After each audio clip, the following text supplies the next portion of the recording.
In a hole in the ground there lived a hobbit. From that one line alone, you can probably tell what video that we're doing today. Hi, my name is Kat the Crow-Winged Author, and this is another episode of Book Talk. And for this episode, we are doing Tolkien's The Hobbit.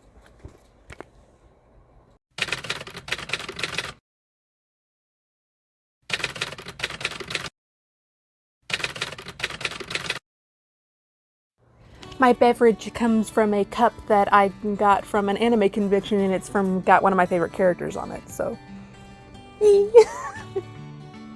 So today we're talking about The Hobbit, and it is probably one of my more favorite books by Tolkien that I can actually get through in probably one sitting. And the reason I say that is because while it is like his other works in that it is very in-depth with its descriptions and all that, what we usually call the epic Tolkien disease, at least in my case, whenever you have to go in-depth for basically whatever you're writing about. Besides all that and everything, it actually is a very good book and everything, and it will forever baffle me why Warner Brothers decided to split it into 3 movies, which apparently is more of a theme than I actually thought about if you actually do your research and everything. The Hobbit follows the journey of a hobbit named Bilbo Baggins, and he is basically sort of literally pushed into an adventure by a traveling wizard by the name of Gandalf the Grey.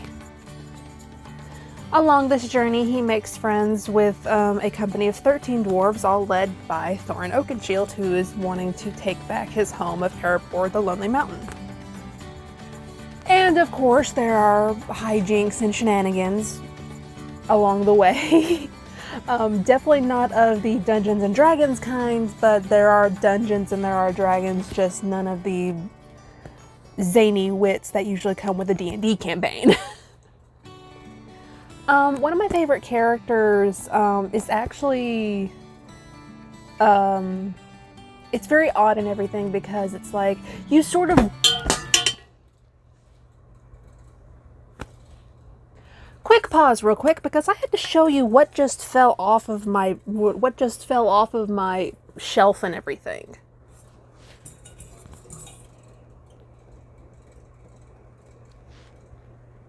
Okay.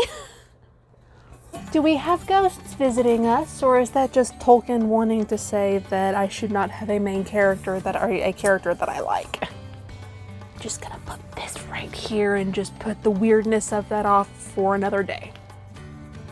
Really, that was in fact weird, and that also might sort of leave a bruise on my knee. Really glad I wasn't sleeping when that fell. So in just to not tempt fate any more than we have, we will not be talking about my favorite character in The Hobbit, which I, oddly enough, I'm going to tell you already. It's probably going to be Gandalf just because he just like pops in and pops out. He's sort of like the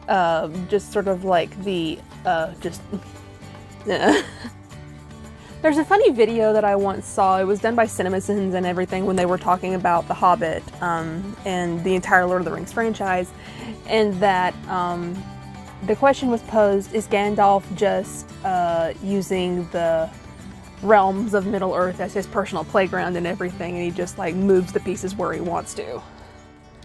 And from a writer point of view, to have a character like that to just like pop in and pop out and everything and like that was actually sort of funny.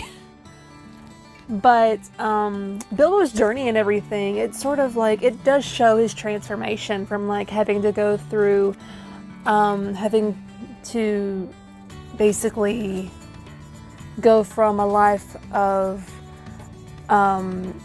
basically a pampered luxury where you always are on routine and everything. I mean, like, you gotta also think about the Hobbit, but you also gotta think about the Hobbits and everything. They have essentially 2 stomachs, because they've got first breakfast, second breakfast, 11's luncheon, afternoon tea, dinner, and supper. But it goes from that sort of lifestyle that he has to a lifestyle on the road that's filled with danger and adventure. I mean, like, they run into orcs and wargs and on their journey. And he also gets to experience the hospitality of the elves, much to Thorin's displeasure. And then he has to deal with trolls in the Misty Mountains, and then he meets Gollum. And it just goes on and on from there. I mean, like, he makes a lot of new friends, a lot of new allies, and it's very interesting to see his journey and to see how his mindset changes. And also, considering this is a prequel to Lord of the Rings, you can understand that the Ring of Power does in fact come into play here at some point. And when I mentioned Gollum, you probably understood that it came into play there. I will have to admit, one of my favorite chapters has to be Riddles in the Dark, just because of, like, if you've seen the movie and everything, and then you decide, hey, I want to read the book, you actually discover that there's actually a whole lot more riddles in here than were put into the movie.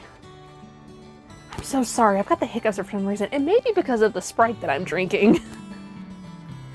Yes, I understand the sort of fantastical bits that I just put in, that I just sort of put that. It was not intentional. Sprite, fantasy, a Sprite is a kind of fairy, yeah. There are a lot of, like I said, there are a lot of riddles and everything, and it's like, okay, so, this one is one that it is, it's, an eye in a blue face saw an eye in a green face. That eye is like to this eye, said the first eye, but in a low place, not in a high place. So it goes on in this, like, and that's Bilbo's riddle to Gollum and everything. And and it's like, ooh, and that sort of, and I will say this, the answer to this riddle was actually very, very odd and everything, just because it's like, how do you get that from this? But okay, I guess that works. Another one sort of on the same page, it says, it cannot be seen, it cannot be felt, cannot be heard, cannot be smelt. It lies behind stars and under hills, an empty hole it fills. It comes first and follows after, ends life and kills laughter. And if you are anything like Bilbo, or you're just very, very smart, you probably know what the ending of that riddle is. And the reason I'm not saying the answers to these riddles and everything is because I know that a lot of people will probably want to read the book, or if they have read the book, they already know. There's one more that they didn't put in here and everything. It's the before Gollum's one about time, and it says, alive without breath, as cold as death, never thirsty, ever drinking, all in mail, never clinking. And looking back on everything on this, it's like, it's very clear what the answer is for that one too. I also noticed that this one actually has a lot of songs that if you saw in the movie and everything, they actually do sort of flesh out, but there's also extra verses to it, so they actually did have to condense it a lot, which is understandable when you're thinking about putting an entire extended world like Middle-earth into a movie and condensing it down to like 2 hours. But this book, I definitely love it, and I definitely will read it again at some point or another. In fact, when I was working on one of my manuscripts, when I was doing my first job in high school, I was actually watching Lord of the Rings at the time, and I was because I loved the music and everything. And at my first job, I actually rescued a small gray and white cat that was part Mancoon and part Russian Ragdoll because of his long tail. And I decided to name him Tolkien. And Tolkien is a lovely little member of our family. And I will see if I can try to get him in for a video. Probably not, considering he does not like being held unless he wants to be held. You know, typical cat behavior. But this story and everything, really, if you're doing one of those, if you're writing one of those series that had like, you have to have a prequel to sort of make people understand what all is going on, like if you need an origin story for a certain detail and your story has no room for that sort of exposition, the prequel and everything does allow you to really flesh out the origins of whatever you're looking for. And especially with my story, Arboriah Lux and everything, I knew that I would have to have a prequel for it, and also Arboriah Lux in itself is actually the prequel to Seraphim. So, yeah, that's basically, it does really well as a prequel and everything, and I definitely recommend it to anybody who wants to read it, or just to like dip your toes into like the fantasy epic universe that Tolkien basically fleshed out into an entire daggum country. There's a little bit of a little fun fact that I don't think a lot of people realize, is that around the same time that Tolkien was actually writing Lord of the Rings and the Hobbit and everything, C.S. Lewis was actually writing the Chronicles of Narnia, and the two were actually really good friends. So I may or not be trying to get a copy of The Magician's Nephew and all of the books in that series to do videos on those, specifically because I've read The Magician's Nephew, and it's really, really interesting for anybody who is like, okay, The Lion, the Witch, and the Wardrobe is the first book. Oh wait, no it isn't. It's actually The Magician's Nephew. It's really, that in itself is a really interesting way for that entire universe to be fleshed out and at its beginning. But enough with the religious allegory of C.S. Lewis aside. I still love his books, but at the same time, it's like, I can see the correlation, but at the same time, if you're wanting like true epic fantasy, I would definitely go with Tolkien. And it is a little bit of a hurdle to actually get all the way through, specifically because of how long his exposition is and everything in between scenes. Because it's like, I believe it's like in the first chapter of The Lord of the Rings and everything, it just goes on and on and on about the history of Middle Earth. In fact, at the beginning of The Hobbit and everything, it talks about the lineage of Bilbo, and it's like, this is not what we signed up for when we read this book. But Tolkien was sort of, in my opinion, was wanting everybody to like, he wanted everybody to know the full scope of what he was doing for this series. Now, I will say this, it's just like something that's just like off the top of my head. It's that Tolkien and Lewis's fantasy series are both very influential for readers and for writers as well, because for anyone who decides to copyright any of the passages from Tolkien or from C.S. Lewis, it's like, you must have some really in-depth dedication. I never copywrote when I was sort of coming up with my style and everything. I just did a whole lot of reading. And The Hobbit is actually one that I read several times. I mentioned it before. I mentioned that I had read it once for school and read it twice just for myself, because it's like every single time you read it, you go back and you find something new, because your brain, the first time it goes through a book and everything, it looks for action. It looks for something to keep you engaged in what you're reading. And then when you go back through the second time and you decide to read it, that's when your mind picks up on the details and everything, and that's where like you go through and just like dots are all connected.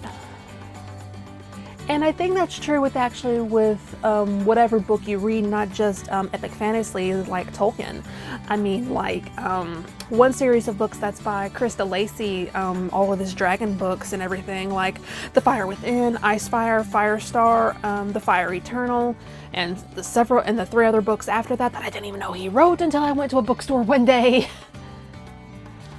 But reading back through all those and everything, it's like you get some nostalgia from what you read before, but then you notice a whole other new details that you missed before. And it's funny to see how the brain works in that way when it comes with writing and reading. With writing, essentially, especially when you write that first draft and everything, and you go back through and you do your annotations and your edits and everything to write to the new manuscript, it's like, oh, I wonder if I could change this, and then you have to go back and change through and all that and everything. I'll probably get onto a writing vlog at some point or another. Specifically because it's like I want to show you guys my writing process, and I want to show you guys my sort of writer's toolkit, especially for anybody who wants to like write like I do, because I'm a discovery writer. I typically don't plot any of my books, but like I said, that's going to be for another time. And that is probably the end of my book review for The Hobbit, and I actually want to read a passage from it from the ends, sort of like closing notes that at the beginning of one journey another begins. Okay, this is sort of a long paragraph and everything, so I'll start at the beginning of it and then I'll go to the end of it where they're actually talking and everything. So here we go. One autumn evening, some years afterwards, Bilbo was sitting in his study, writing his memoirs, and he thought of calling them There and Back Again, a hobbit's holiday, when there was a knock and then when there was a ring at the door. It was Gandalf and a dwarf, and the dwarf was actually Balin. They fell to talking of their times together, of course, and Bilbo asked how things were going in the lands of the mountain. It seemed they were going very well. Bard had rebuilt the town of Indale, and men gathered to him from the lake and south and west. And all the valley had become tilled again and rich, and the desolation was now filled with birds and blossoms in spring and fruit and feasting in autumn.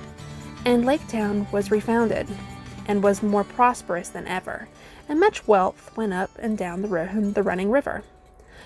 And there was friendship in those parts between elves and dwarves and men. The new master is of wiser kind, said Balin, and very popular, for, of course, he gets most of the credit of present prosperity. They are making songs which say that in his day the rivers run with gold. Then the prophecies of the old songs have turned to be true after a fashion, said Bilbo. Of course, Gandalf said, and why should not they prove true? Surely you don't disbelieve the prophecies, because you had a hand in bringing them about yourself. You don't really suppose, do you, that all your adventures and escapes were managed by mere luck, just for your sole benefit? You are a very fine person, Mr. Baggins, and I am very fond of you, but you're only quite a little fellow in a wide world after all. Thank goodness, said Bilbo, laughing, and handed him the tobacco jar. And I did skip some parts and everything, like the initial conversation between when Bilbo welcomes them in and everything. I did skip that paragraph just because it was like, it goes into the description of Bilbo's outfit, and I don't really think that this reading needed that. But it's like, that was a neat little way to wrap up The Hobbit and everything. Because that, in a way, is what adventure is all about. You go on an adventure and you either let it continue going, or you just go home, because at one point or another we all do have to go home, and that's actually the trope of escapism. Because escapism is escaping the confines of reality and everything, and that's what we look for when we read and everything. It's like, because we don't want to deal with the realism of tax season, or like having to go to work, or having to deal with like that one person that we don't like and everything. We just don't want to deal with that. But at the end of the day and everything, we do have to sort of step back into reality, and that's probably what makes it so very, not troubling, but it does make your heart yearn for it. Because at the end of the day, there is a world that lies beyond the cover of a book, whether that book be printed or whether that book be that of a journal and you're writing your own story. So yeah, that's that and everything. So thank you guys for watching till the end of this video and everything. This was not very scripted, but then again, none of my videos really are. I just have an idea and I just decided to do a video. For more content like this, I want you to definitely like, comment, and subscribe for more videos. If you have a book that you want me to review and everything, leave it down in the comments below. Specifically because after this book and everything, I'm actually going to be doing a friend of mine's book. I'm going to be doing The Willow of Ashes by Ellie Rain, because I just finished it last week. But besides that and everything, I hope you guys have a very wonderful day, and I hope that whatever book or story that you guys decide to delve into, I hope that it's able to, well, let's just say, I hope that it's able to ease your mind in these troubled times that we have in this world that we live in. And even though that the escapism is very, very brief, I do hope that it brings you comfort. This has been Kat the Crow-Winged Author with another episode of Book Talk, and I hope you guys have a very wonderful day. Bye guys.